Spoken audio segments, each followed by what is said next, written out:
welcome to Curbside Chat, brought to you by AIA Canada and their sponsors. I'm your host, Lorraine Sommerfeld. As always, we're taking a really close look at the emerging technologies that are changing every part of this industry, not just for the vehicles and the owners, but for the people who take care of them. I'm joined today by Chris Theodoratos. He's with Mr. Lube Tires. Yes. And Costa Haitas. You're with the Mufflerman and now on the board of directors with AIA Canada. Welcome to the show, both of you. Thank you very much. The advancement of today's vehicles is changing the landscape for consumers. And if you look from the media standpoint, it seems to be kind of chaos, actually. But for the aftercare market, it's never been a better time for these emerging challenges. I'm not even going to call them problems. The aftercare market sees an on-ramp, I've been told. And you get the benefit of seeing the new vehicles as they start to age. Chris, how are your partners growing? What's changing? Well, it's really about the understanding that the customer has about the vehicle, and that's the biggest opportunity right now. It's all around the communication. So customers are coming in, they're not fully appreciating the services that are required. How has my car changed since I bought the last one? Being in the oil change business primarily, we've evolved a lot since the oil change days. But, one of the examples I tend to use is with synthetic oil. Let's go back to the early 2020s where synthetic oil was an upgrade. People would come in and you'd have the option between this and that. So you could spend back then maybe $29.95 on a conventional oil change, what you were used to. And then there was the option of buying the synthetic oil that did all these great things for the vehicle. It had all these great properties, and they were all true. It is a good product. The OEMs caught on to that. They saw the benefits of the synthetic oil. So then the factory fill became synthetic oil. Synthetic oil became a commodity. Consumers were coming into the aftermarket or even back to the dealership for their oil change, and they were shocked at the sticker shock. How come my oil change went from $29.99 to $49.99? And these days, it's much more than that, right? Mm-hmm. Paying upwards of $100 for an oil change, it's a requirement of the vehicle. And that became a really good example of the gap in the communication. So now when customers are coming to us, we have to explain to them that it's not just 5W30 or 10W30 anymore. There's a specification that this oil needs to hit. And then once you communicate that effectively, you start to build something that's hugely important in all of this, which is trust. And I think a lot of that education has fallen to both of you in your respective fields. Right. Because the OEMs are not scrambling to teach people this. They write it in a manual that nobody reads.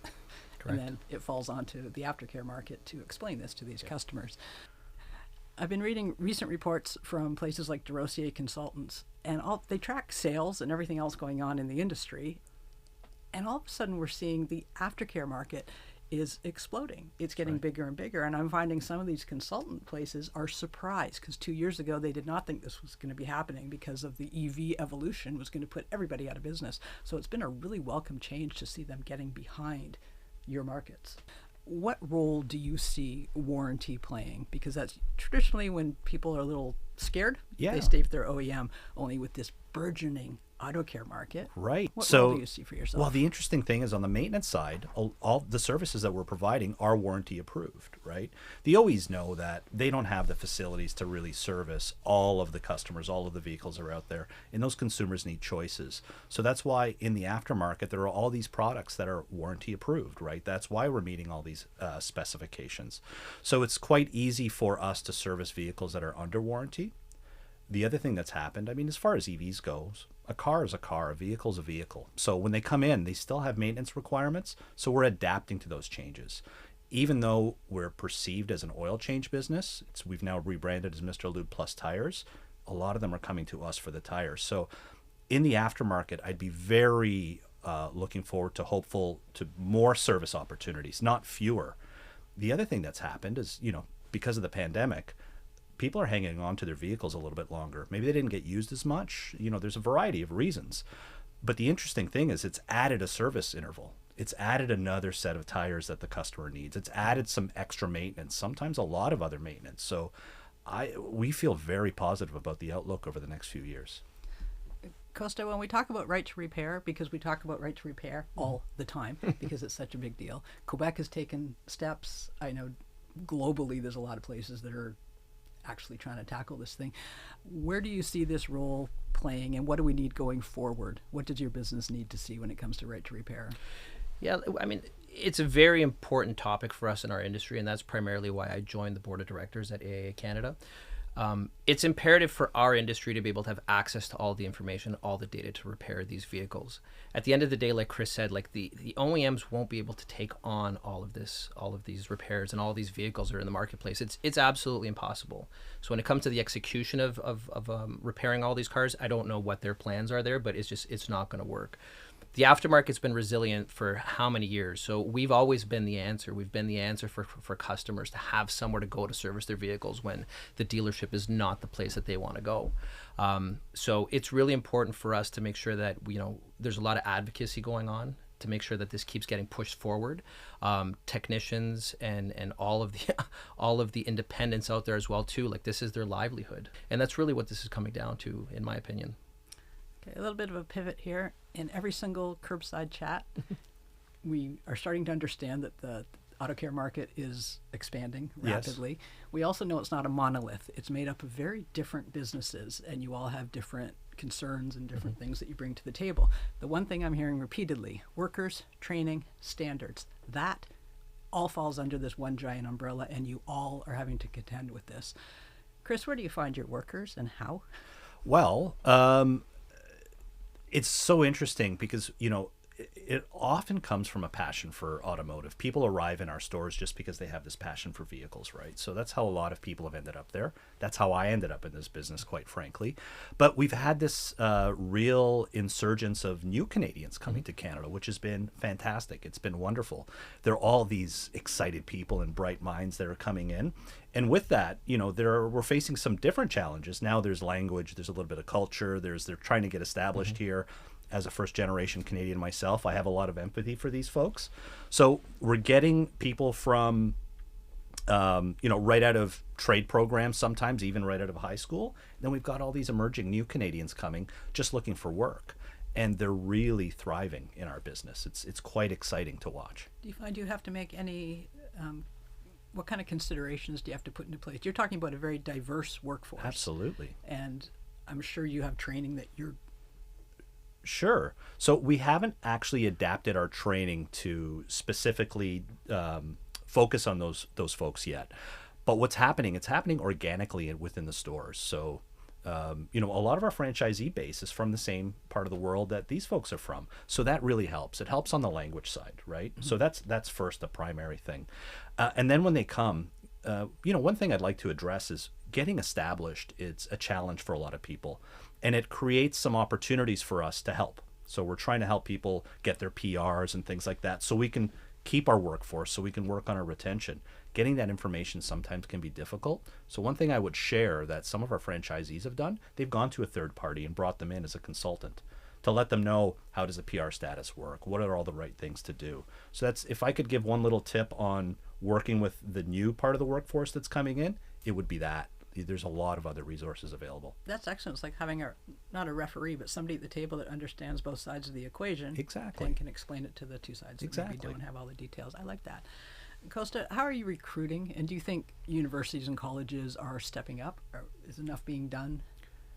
Yeah, I mean, recruiting is definitely a challenge. I mean, what we've been dealing with now is just really focusing on what we can control within our four walls so that when we do recruit candidates and we're able to bring them into our ecosystem, they're really coming into a welcoming shop culture. We take a technician first approach in our business. So because the majority of our locations are corporately owned, we have a lot of control of making sure that we don't create competitive environments within our four walls, but it's more of an environment of growth. So we're always pushing for anybody coming through our stores to join the apprenticeship programs, make sure that they're taking advantage of everything that's available to them. I would say over 60% of our technicians are 310S licensed technicians, and I would say the majority of the rest, with just a very small amount, are not registered apprentices. So we're really focused on not only having you come and working in our environment, but growing you, like making sure that this is the path that you want to take. And if you don't want to be a technician, and if you're just coming here and you're not looking for that growth, and that typically weeds itself out. So what happens is we have this this network of technicians that have their friends, and if they want to be technicians, they come in. We have very low turnover within our business, so we've been very fortunate for that. So recruiting hasn't been a very large issue for us because we don't have a lot of vacancies within our network. But when we do, I mean, we've been using the conventional recruiting methods. But once they come in, we have a lot of programs in place that help them see that there's an advantage in working with us. Is succession still a thing? And I don't mean the TV show, which is very Yeah. cool. But are we still seeing this? Because traditionally, in all sides of this industry, succession has been a huge thing. It comes down from usually dad. Yep. But is that something that is still in place, do you see? Yeah, so I mean that's why we're also on the acquisition front. We're purchasing a lot of auto garages that are out there because sometimes there isn't a succession plan, or sometimes the children of a shop owner don't want to be part of that. And we've come up with some really nice programs to help transition the businesses and acquire them, bring them over into our ecosystem. And then we have a very, very high retention rate when we take over stores. I think we're over 99% now in retaining all of the staff when we buy these locations. And it's really nice and encouraging to see that because it just shows the resilience of our business. It shows that people, once they're in a good environment, they want to stay within the industry. And then we help grow on that. We help continue to keep training going on. So we mandate training. All of our vendor partners have training programs and we subscribe to them every single month. There's always technicians going out to do training at some of our vendors' programs. And it's been working great for us. Okay, so we've got families going on here. We've talked about immigration supplying new workers. Yes. Do you see anything for a changing role for women in this industry? I say that as a woman in this industry. Yeah. And I have to ask that every time because I really want people to hear for their own kids opportunities and where they are, and to maybe throw this into the consideration pile. It's massive, and it's massive on if you want to get into the technical side and be a technician, or if you want to get to the side that Costa and I operate in on more of the corporate side of the aftermarket. Costa and I were chatting before about some of the people we knew in the business, and it was, a lot of women's names came up. And, if I look back throughout my career, some of the strongest leaders I've ever had the opportunity to work with are actually have been women, and they're becoming such huge advocates to bring more women into the workforce. So, I think that's fantastic. That's great. And then when you think about it practically, about the aftermarket itself, or the consumers, the car park, how many of these vehicles are being driven by women, and they're a part of the buying decision on how those vehicles are going to be maintained. So with that, we need those ideas in the business. We need to have that perspective. So I think it's a great place. I think it's a welcome place. I'm seeing efforts every day to make it a better place for women in the industry. I try and be a part of it. I try and be an advocate for it. So yeah, I think it's a great thing. The last topic I would like to address with both of you. I read a Bloomberg report from a couple of days ago. It came out of the U.S., so probably close to Canadian numbers. It usually happens. Apparently, new vehicles are being written off at a rate of 20% by insurance companies because no one knows how to fix them.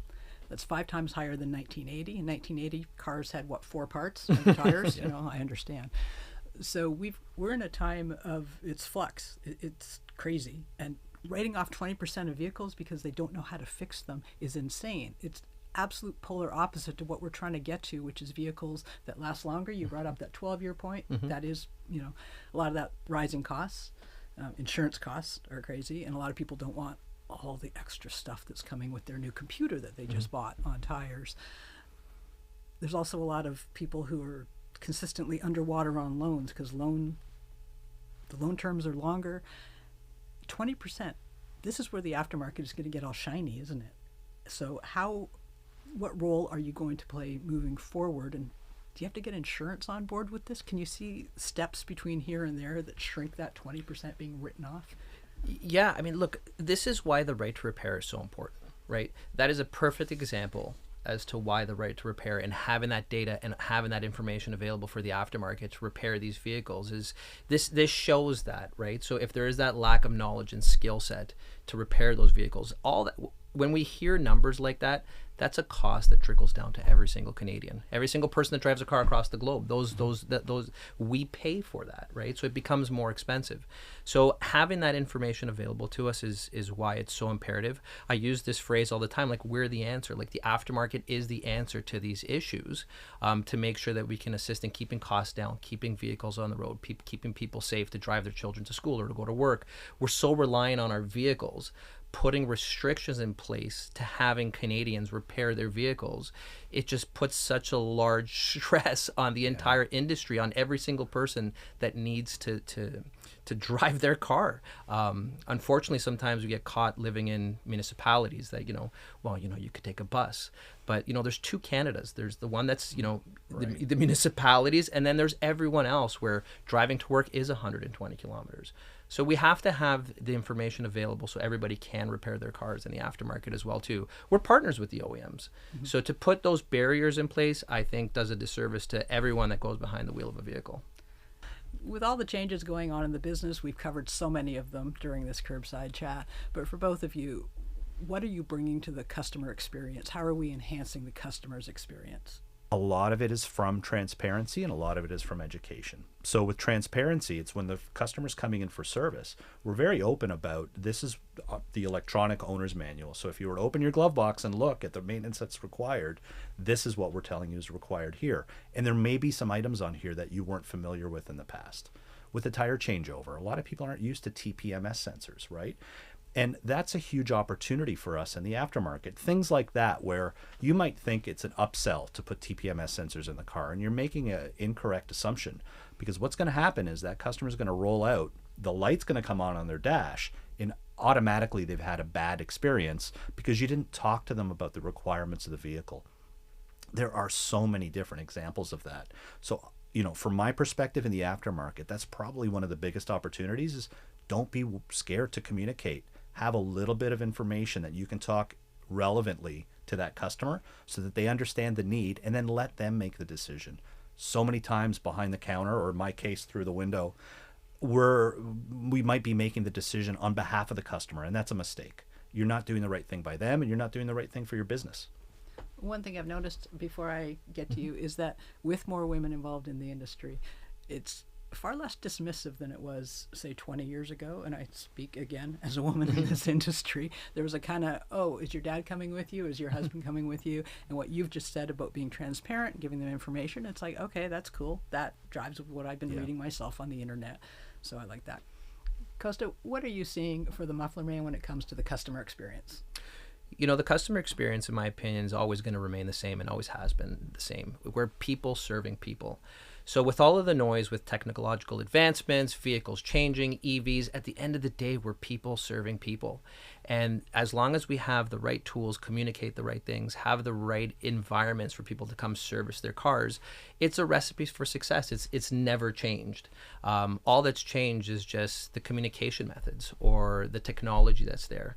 But we gotta stick to that fundamental, people serving people, and don't veer too far away from that. And that's what we've really focused on, and we found a lot of success sticking to that fundamental core principle. So education and transparency. Yeah, and playing off what you just said, one of the very interesting things that I've been toying with a lot lately and talking to some of my people is we always talk about the customer needs, but in our business, often it's the vehicle need, right? The vehicle has a requirement. The vehicle needs something, and it's the customer's decision to make. So we need to make these needs very apparent and just explain to them why it's necessary. Could be safety, could be longevity, could be economy of the vehicle. It could impact things in so many different ways. But as long as we're explaining the needs and why they're relevant to the customer, they'll make the decision themselves. I can't think of a better way to wrap that up. That was perfect. I'd like to thank my guest today, Chris Theodoratos. Thank you. Costa Haitas, thank you so much for being here, both of you. Thanks for having us. On behalf of AIA Canada and our sponsors, that's it for Curbside Chat. I'm Lorraine Sommerfeld. Till next time.